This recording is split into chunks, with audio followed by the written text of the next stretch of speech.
ரிஷப ராசி அன்பர்களே, இன்று சந்திரன் உங்கள் ராசிக்கு 11ஆம் இடத்திலே இருக்கின்றார். உங்களுடைய ராசி அதிபதி சுக்கிரன் ராசிக்கு 12ஆம் இடத்திலே இருக்கின்றார். ஆகவே இன்றைய நாளிலே நீங்கள் நினைத்ததெல்லாம் நல்லபடியாக நடக்கக்கூடிய நாளாக இருக்கும். குலதெய்வ வழிபாடு அனுகூலத்தை தரும். முன்னோர்களுடைய ஆசீர்வாதம் பரிபூர்ணமாக கிடைக்கின்ற நல்ல நாள். கணவன் மனைவியிடையே நல்ல ஒற்றுமை ஏற்படும். குழந்தைகளால் மகிழ்ச்சி உண்டாகும். உறவினர்களால் ஆதாயம் உண்டாகும். தந்தை வழி சொத்துக்கள் சுமூகமாக கைக்கு வரும்.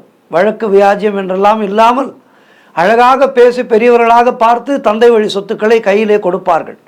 புதிய முயற்சிகள் எல்லாம் வெற்றியை தரும். குழந்தை பாக்கியத்திற்காக காத்திருக்கின்ற தம்பதிகளுக்கு சந்தான பிராப்தி உண்டாகும். அதேபோல் உத்தியோகத்தில் இருப்பவர்களுக்கு சம்பள உயர்வு, பதவி உயர்வு, இடமாற்றம் போன்றவை கிடைக்கும். புதிய வேலை தேடிக்கொண்டிருப்பவர்களுக்கு வேலை வாய்ப்பு கிடைக்கும். மொத்தத்தில் இன்றைய நாள் அவரவர்களுடைய வயதுக்கேற்ப நன்மைகள் நடக்கின்ற நல்ல நாள்.